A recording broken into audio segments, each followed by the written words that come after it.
Olá, bom dia, terça-feira, 14 de julho de 2015. Você vai ver hoje no portal da Assembleia. Polícia Federal destrói 154 mil pés de maconha em Maracassumé. Em São Luís, ato público comemora os 25 anos do Estatuto da Criança e do Adolescente. Porto do Itaqui registra 31 milhões de reais de lucro acumulado no primeiro semestre do ano. Você vai ver ainda os destaques da primeira sessão plenária da semana. E vai ver também o projeto Golfinho do Corpo de Bombeiros do Maranhão concorre ao prêmio Inovar e concedido pela Justiça Brasileira. Tudo isso agora na TV Assembleia. Eu sou Elda Borges e o portal está só começando.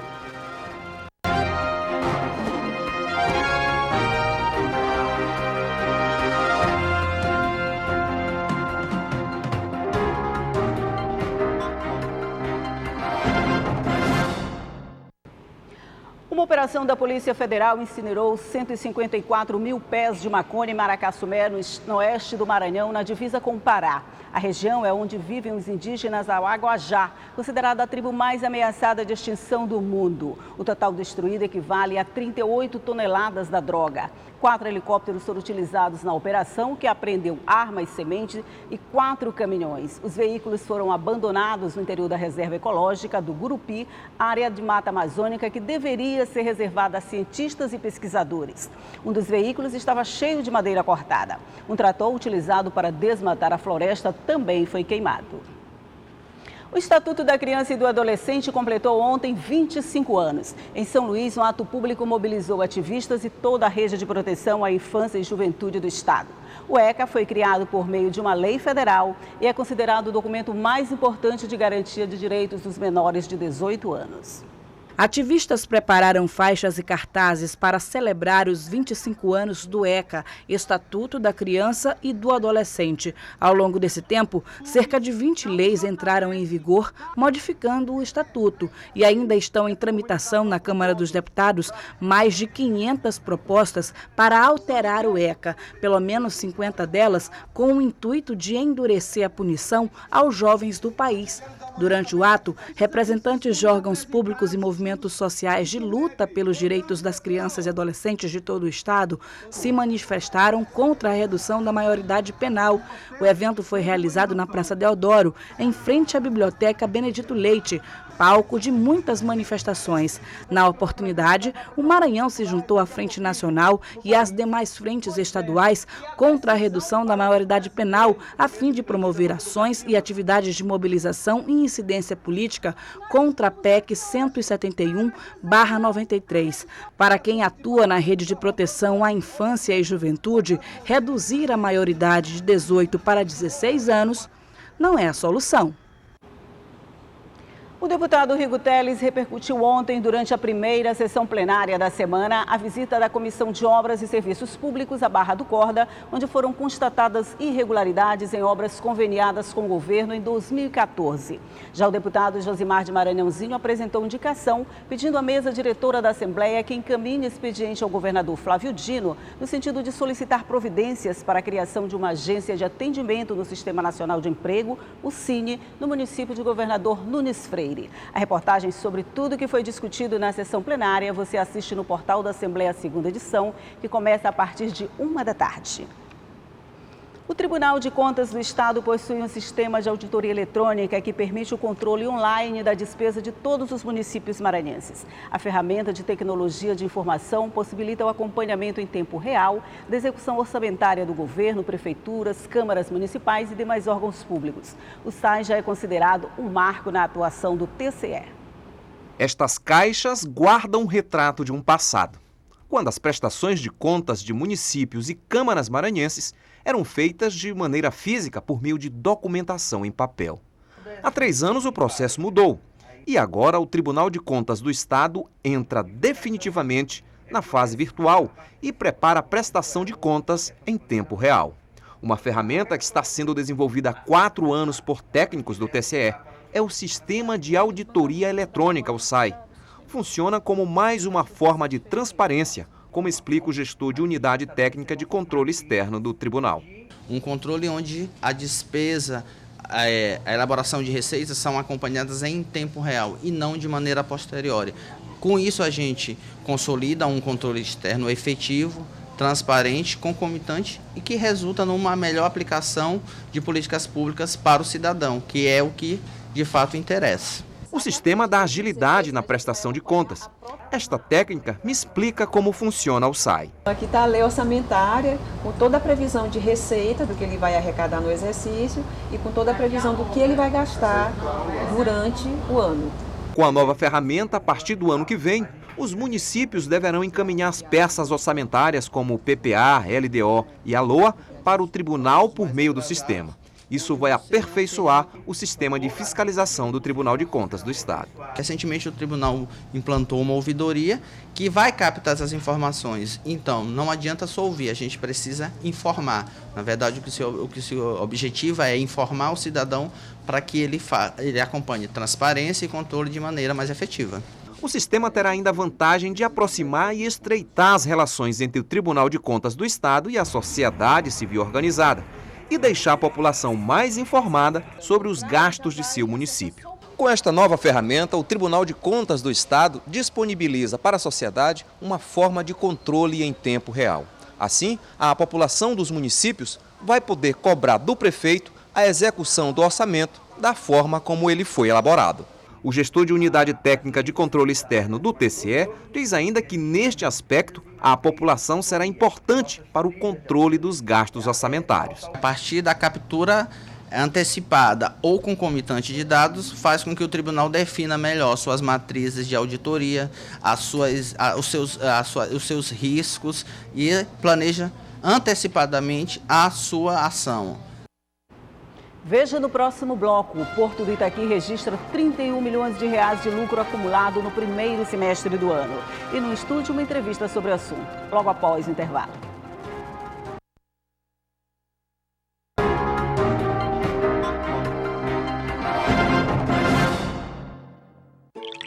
Existem muitas causas para uma grande crise. Isso vale para esta crise que estamos vivendo com a falta da água. A seca, intensificada pelo aquecimento global, causado principalmente pela queima de combustíveis e pelo desmatamento. O agronegócio, que consome 70% da água com métodos inadequados de irrigação e desperdício de alimentos da produção até o consumo. A estrutura de distribuição, onde um enorme volume de água vaza nas tubulações que a transportam até seu uso final. As indústrias, pelo uso de grande quantidade de água para produzir tudo aquilo que consumimos. O desmatamento causado pela venda ilegal de madeira e para abrir espaço para a produção de carne e agricultura. O desperdício de água em casa, se for usado mais do que o necessário para o bem-estar de todos. Mas qual é a solução? São muitas. E você pode contribuir para várias delas. Porque você não é só o que faz na sua casa. Você é também o que escolhe fazer e consumir durante sua vida em todas as suas atividades, não importa onde esteja. A TV Assembleia abraça esta causa.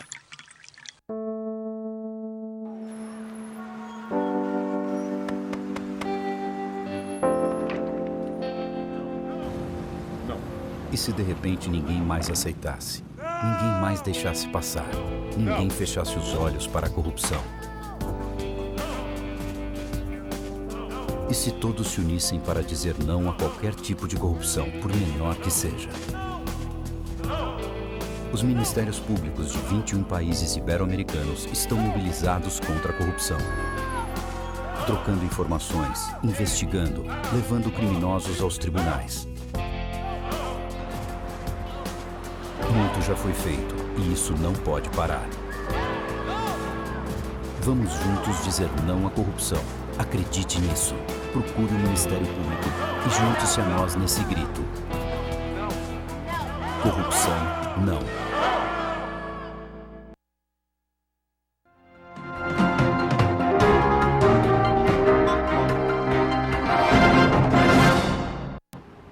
O Porto do Itaqui registrou 31 milhões de reais de lucro acumulado só nos primeiros 6 meses deste ano. O montante é quase 2.000% maior que o acumulado de janeiro a junho de 2014, quando o lucro do Porto foi de pouco mais que 1,6 milhão.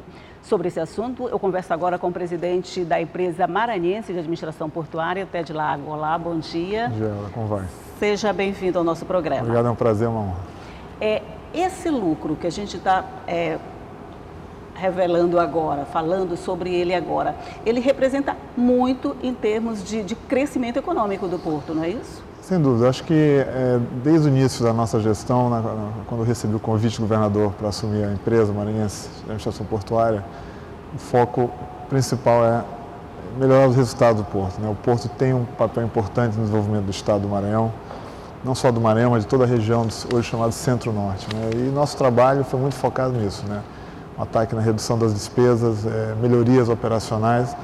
E esse lucro é fundamental, porque é através desse lucro que nós vamos poder investir agora em mais segurança, em melhorar a operação do porto para exatamente gerar mais resultados. Este é um ciclo positivo que se inicia.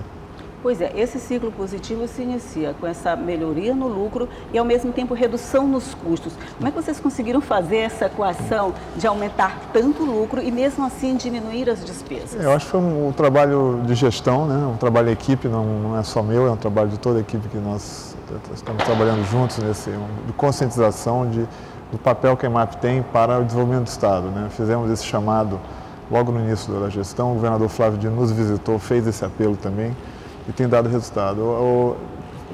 Primeiro é com prioridades, né? Vamos priorizar aquilo que realmente traz resultados para o porto. Fizemos alguns ajustes, principalmente em contratos que foram cancelados, contratos que, no meu ponto de vista, não daria resultado, não tinha importância, e focamos naqueles projetos que realmente trazem mais retorno. E tem uma ação importante também na questão do ferryboat, né? Nós somos responsáveis, é claro, além do Porto de Itaqui, dos navios, como todos conhecem, o ferryboat é um trabalho importante dos terminais. Nós administramos os terminais, tanto da Ponta da Espera como do Cujupe, né? Temos feito um trabalho muito forte lá também, e esse é um trabalho que eu considero quase um projeto, é uma área da área social, né? Porque atende quase 2 milhões de maranhenses que usam o transporte na Baixada. Temos um trabalho em parceria com a MOB, Agência de Mobilidade Urbana, para melhoria do sistema, agora com licitação, etc. Mas temos feito esse trabalho, é um trabalho em equipe e é o começo, né? Agora, nosso desafio é exatamente começar os investimentos para que o Porto do Itaqui seja considerado um porto de classe mundial junto a outros portos do mundo. Pois é, essas melhorias que foram implantadas no sistema de ferryboat, você diria que ele já chegou ao ponto em que a população espera, ou ele ainda pode melhorar mais a partir daí? A gente tinha muito atraso, tinha muita demora, aquela confusão toda que sempre acontecia nesses pontos de espera. Quando nós encontramos em janeiro esse processo, praticamente não havia participação do poder público nessa gestão, né? Fizemos um trabalho muito forte no ordenamento. E, de novo, em parceria com a MOB, foi baixado um decreto com coisas básicas, como a questão do horário, né? Então, hoje os ferryboats saem no horário. E era uma das maiores reclamações, verdade. E outro também, que é um motivo de desconforto, é a questão da venda de bilhetes, né? Então, está se fazendo, junto da Agência de Mobilidade, a ideia de ter a bilhetagem eletrônica. Hoje você só pode comprar em dinheiro, você poder comprar pela internet, um cartão de crédito. Então, esse é um trabalho que está sendo feito que, com certeza, vai melhorar muito a percepção do usuário. E, claro, na melhoria das embarcações mais velozes, né, que possam diminuir o tempo da viagem. Então, enquanto esse processo ele segue, nós estamos fazendo um trabalho junto aos terminais, né? Estamos agora com 2 licitações, uma para uma área de convivência da Ponta da Espera, principalmente para aqueles passageiros que ficam aguardando nas filas de carro, né? E um novo terminal, uma ampliação de um terminal multimodal no Cujupe, ou seja, você tem uma rodoviária, uma pequena rodoviária e um terminal para embarcações conjugadas, né?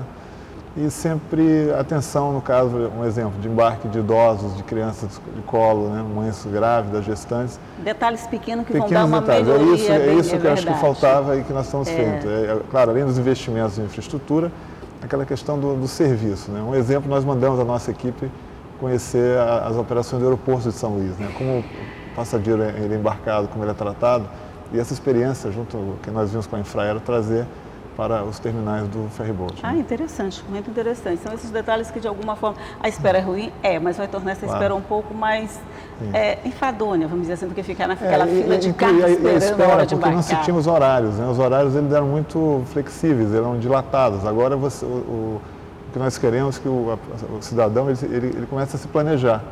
Então, ele vai poder, olha, eu vou comprar um bilhete para a embarcação das 9 horas. Ele não precisa chegar às 7 da manhã, ele pode chegar meia hora antes, 40 minutos antes, que ele vai embarcar com segurança, com conforto e tranquilidade. Esse é o nosso objetivo. Muito bom. Logo, logo a gente chega nesse nível. Deus quiser, vamos trabalhar para isso.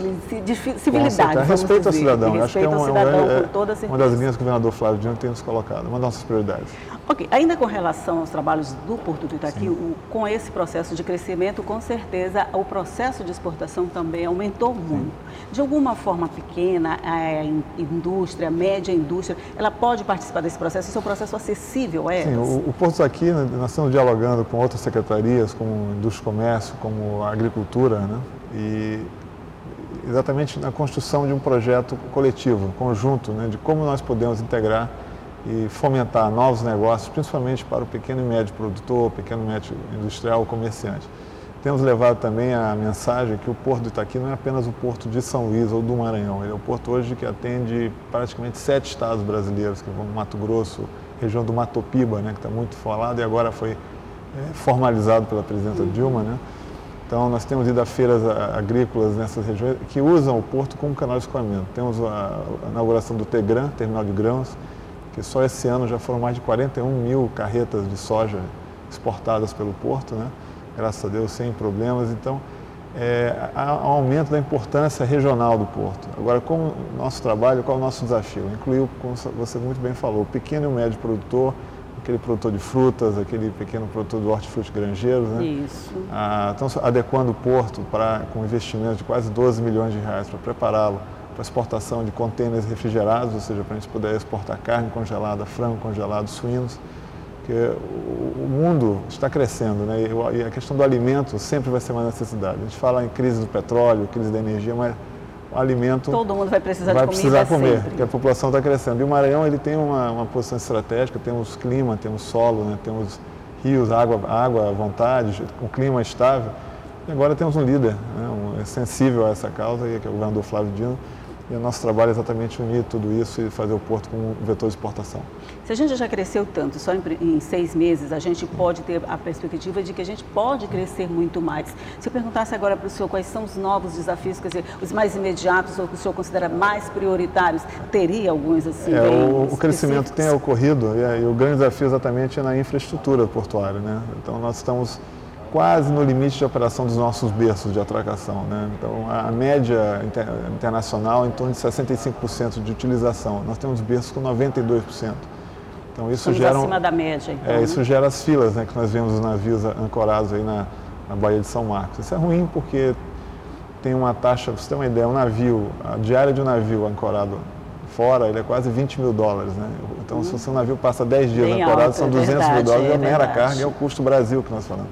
Então, o nosso desafio agora é trazer mais investimentos na construção de novos berços, né? O governador Flávio Dino tem atuado junto ao governo federal. Fomos incluídos aí no programa de investimento em logística com 2 projetos, quase 520 milhões de reais para um terminal de celulose produzido em Imperatriz, né? Gerando empregos para o Maranhão, e um terminal para fertilizantes, né? Porque como a gente exporta a soja, o fertilizante tem que entrar para poder gerar mais produtividade no campo, né? Então, nosso desafio é trabalhar esse modal logístico para que esses custos diminuam, que sejam mais atrativos, tanto para o produtor como para o importador e exportador. Essas novas ações a gente pode esperar ainda para esse ano ou ele é um projeto Sim, a médio prazo? Os terminais há uma previsão de licitação por serem áreas públicas a partir do primeiro semestre do ano que vem. Os berços, estamos em fase de captação de recursos, são obras complexas, né, obras para pelo menos 2 anos, né? Então, o que nós vamos fazer realmente são melhorias operacionais, porque o porto que nós temos hoje é o porto que nós teremos pelo menos para os próximos 2 anos, né? Se for uma obra de um berço novo, 250 milhões de reais, 2 anos de obra. Então, nós tem que ter muita cautela, muito planejamento para que esse projeto possa sair. Crescer com responsabilidade. Muita responsabilidade e sustentabilidade também. Sustentabilidade, né? Os aspectos ambientais também temos pensado muito nisso. Né? Então, parabéns por todo esse trabalho, que eu tomara que o senhor volte aqui daqui a 6 meses e me diga que crescemos ainda mais e que a gente tem possibilidade de crescer mais ainda. Muito obrigada pela sua participação no nosso programa. Obrigado a todos e fico à disposição e faço um convite para visitar o Porto, né? Ver de perto essa dinâmica do Porto. Muito bom. Okay. Vamos sim. Bom dia para o senhor. E veja no próximo bloco, o projeto Golfinhos do Corpo de Bombeiro do Maranhão concorre ao prêmio Inovar e concedido pela Justiça Brasileira. Logo após o intervalo.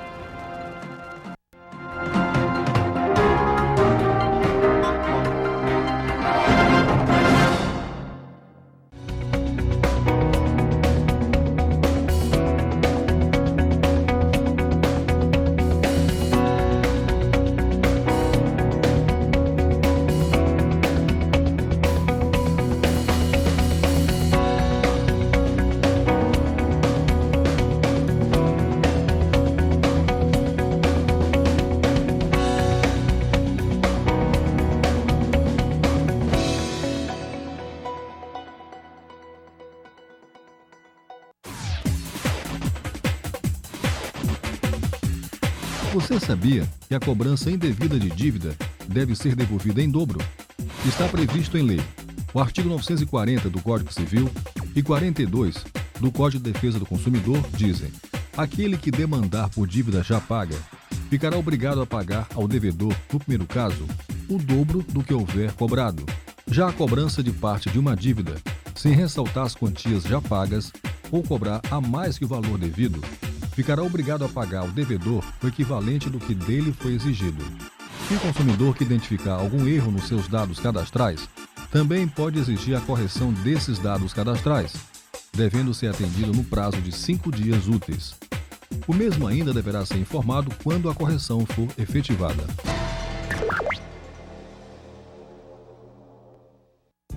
Sabe o que o Carlos, a Silvia e o Robson têm em comum com você? Todos acreditam que podem vencer o crack.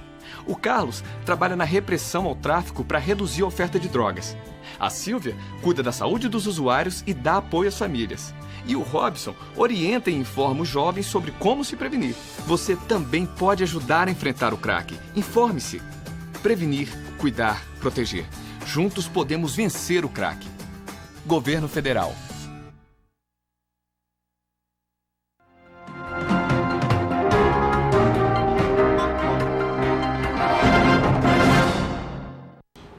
O projeto Golfinhos do Corpo de Bombeiros do Maranhão está concorrendo ao prêmio Inovare, que é concedido pela Justiça Brasileira. A repórter Ticiane Chuvas foi conhecer de perto a iniciativa que foi selecionada na categoria Justiça e Cidadania. Às 8 da manhã, eles já estão em formação. Respeitam a disciplina militar, cantam o hino nacional e se preparam para uma manhã cheia de compromissos. Hoje, o destino é a Academia do Corpo de Bombeiros e a programação de gente grande. Afinal, o que se quer é transmitir ensinamentos para toda a vida. A palestra é sobre riscos de incêndio e prevenção de acidentes domésticos. A gente aprendeu muita coisa, a gente aprendeu sobre prevenção de incêndios no mar, nas piscinas, sobre prevenção também de abuso sexual.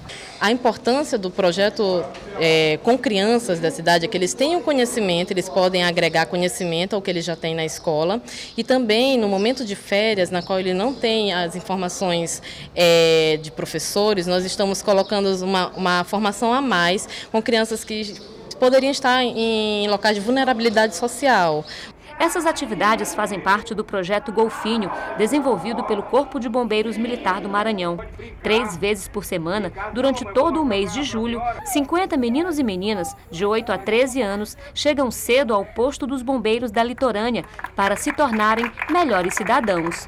Todos eles moram em regiões de vulnerabilidade social e, através desta iniciativa, ficam longe das ruas. Eu conheci o projeto, foi uma coisa boa. Porque a gente aprende várias coisas, prevenção de incêndio, de afogamento. O projeto Golfinho é voltado para melhorar os índices sociais e deu tão certo que foi selecionado com 244 práticas de todo o Brasil para o 12º Prêmio Inovare da Associação dos Magistrados Brasileiros. Para participar, eles precisaram estar regularmente matriculados na escola e, no final das férias, ainda recebem um kit completo de material escolar para iniciar o 2º semestre letivo. O kit nós temos cadernos de matérias, uma pasta com lápis, canetas, instrumentos escolares diários que eles, além de utilizar, eles vão lembrar que ganharam através de um programa que ele fez tanto bem as férias para eles. E para falar mais sobre o projeto Golfinhos e também sobre as ações do Corpo de Bombeiros para esse período de férias, eu converso agora com o Coronel Célio Roberto Araújo, que é comandante do Corpo de Bombeiros do Maranhão. Bom dia. Bom dia. Seja bem-vindo ao nosso programa. Obrigado. Eu fiquei muito feliz com essa indicação de um projeto nosso para o Prêmio Inovare da Justiça Brasileira. Como é que vocês recebem essa indicação, comandante? Olha, a gente recebe com muita alegria, né? O Corpo de Bombeiros, ele já é, no Brasil, a instituição mais bem respeitada, aceita, né, pela opinião pública, isso pelo 5º ano consecutivo. Então, projetos como esse demonstram, né, pela sua atração que exerce sobre as crianças, que a gente está no caminho certo.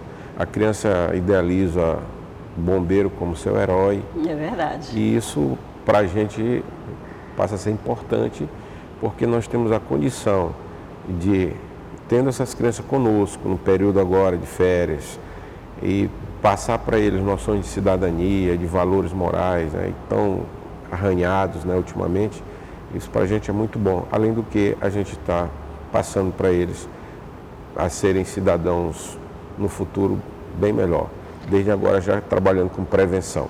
Pois é, essa primeira experiência, o senhor estava me falando do projeto Golfinhos, foi em 2007. De lá para cá, o que mudou? O que vocês aperfeiçoaram para a gente chegar agora a esse resultado? Em 2007 se teve a primeira experiência, né, com esse projeto, e por conta de falta de apoio foi deixado um pouco de lado. Afinal de contas, tem custos, né, para se colocar um projeto desse em prática, né? Você tem ali despesa com essas crianças, tem lanches, fardamentos, né, o material que é passado para eles, tem que ter apoio de veículos e disponibilidade de monitores e instrutores para cuidar das crianças. Mas graças a Deus, aí a gente quer fazer um destaque aqui muito importante, que foi a nossa conquista maior esse ano, da nossa lei de organização básica. 20 anos aí que o bombeiro não tinha essa lei, então o governador Flávio Dino sancionou esta lei no mês de abril, o que possibilitou que a gente pudesse absorver projetos sociais. Que bom. O projeto Golfinho, como temos também o projeto Bombeiros Mirins e o projeto Melhor Idade. O projeto Golfinho hoje ele atende quantas crianças e de onde são essas crianças que participam desse projeto? Hoje são 35 crianças. Essas crianças, elas são de áreas, né, mais carentes aqui da nossa capital. A ideia é que a gente expanda aí esse projeto, mas assim, nesse primeiro momento, a gente, até porque a nossa sede do Batalhão de Bombeiros Marítimos era ali, onde fica próximo, na Ponta da Areia, próximo ao antigo Tia Maria, né, aquele restaurante. E eram crianças ali daquela área ali periférica, né, da Ilhinha. E ficava ali perto de vocês mesmos, né? Residencial Ana Jância, então elas foram selecionadas dali. É uma experiência que traz para a gente uma possibilidade de a gente demonstrar para a sociedade que se investir na criança com o treinamento, com as instruções e tirando da ociosidade, a gente possibilita na modalidade preventiva contribuir com a segurança pública, afastando essas crianças de más companhias, de enveredar ocupando esse tempo ocioso delas, né? Exatamente. Principalmente nas férias. O que é passado para esses meninos? O senhor falou uma coisa muito interessante no começo, que as crianças enxergam os bombeiros como heróis, alguém que vão lá para resolver uma situação, por exemplo. Nesse projeto, o que eles aprendem, por exemplo, das atividades que são desenvolvidas pelos bombeiros no dia a dia, o que eles podem pegar um pedacinho? Eles aprendem que o salvamento, o cuidado, ele tem um aspecto fundamental, que é salvar vidas, né? O Corpo de Bombeiros, ele transpira isso. Então, as crianças, quando elas aprendem a ver alguém com mal súbito, que está se debatendo, segurar na cabeça, noções de uma massagem cardíaca, né? Então, de como conter uma hemorragia, né? Eles aprendem isso? É ensinado para eles, né, o que fazer, porque às vezes são cuidados simples que se passam. A gente colocar um tamponamento e fazer compressão, isso já pode salvar uma vida. Então isso aí não tem preço, vida não tem preço, o conhecimento que se passa para manter o cuidado com a vida também não tem preço.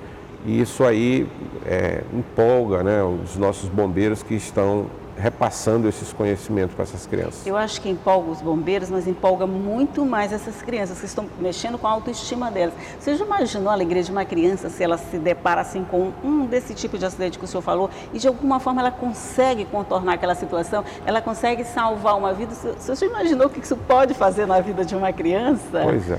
A gente passa para elas coisas que são da rotina, né? Por exemplo, sentir o odor do gás dentro de casa, não se deve ligar a lâmpada, né? Porque uma centelha pode gerar uma explosão do gás que está ali naquele ambiente confinado. Então abrir as janelas, as portas e chamar o bombeiro, né, se não conseguir fazer a retirada daquele botijão. Então são cuidados simples que vão sim prevenir o mal maior. O senhor disse, esse acontece no período de férias, né? Isso. Sempre janeiro, dezembro e julho, é isso? Exatamente. A gente está tendo a realização deles agora? Agora, por conta das férias do mês de julho.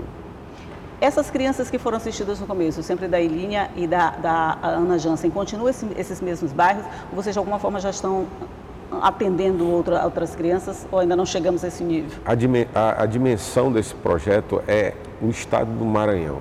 Esse é o limite que nós queremos implantar aqui no nosso estado. Essa experiência ela é exitosa, né? Então a gente espera que a partir de agora em diante a gente consiga já no mês de dezembro também colocar onde tem unidade do bombeiro no estado do Maranhão, a gente desenvolveu um projeto semelhante. Afinal de contas, nós temos Imperatriz, Balsas, cidades que têm rios e que merecem cuidado. Esse projeto Golfinho tem esse nome aí simpático, porque a criança ela gosta muito de água. E aí vivemos aqui no litoral, começou por isso, mas também temos esses locais de rio. E as crianças, elas são vítimas, né, aí, na sua maioria, de afogamentos. Então, a ideia também é passar também esses conhecimentos de como a criança deve fazer este uso, passando para os pais, olha, água no umbigo, sinal de perigo, não se deve nadar depois depois do almoço, né? Não se pode nem pensar, recomendar aos pais que às vezes estão tomando alguma cerveja, alguma coisa, e depois resolvem nadar. Então, a criança, ela tem também esse papel de ser um agente... Olha, criança, quando começa a buzinar isso no ouvido da gente, a gente não consegue fazer mesmo, isso, viu? Ela leva isso adiante para os pais, para o ambiente em que ela está inserida. Então, tem esse aspecto aí. A ideia, levando para todo o estado, a gente precisa fazer isso, a gente precisa cada vez mais colocar uma ideia de prevenção para a nossa sociedade maranhense. E a gente tem que começar com as crianças. Olha, Coronel, eu sei que o prêmio ainda vai ser decidido pelo júri, mas para nós, com certeza, aqui no estado do Maranhão, vocês já ganharam o prêmio Inovare. É de vocês. Parabéns pela essa iniciativa e tomara que mais crianças possam ser beneficiadas através desse projeto.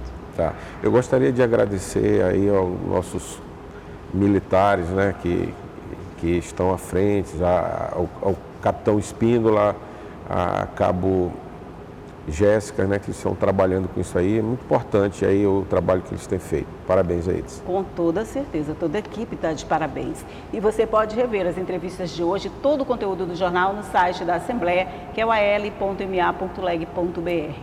Coronel Roberto, muito obrigado pela sua participação no nosso programa e mais uma vez parabéns. Legal. Bom dia. E o Portal da Assembleia fica por aqui. Lembrando que a sessão plenária de hoje começa logo mais às 9h30 e tem transmissão ao vivo da TV Assembleia. Um bom dia para você e até amanhã.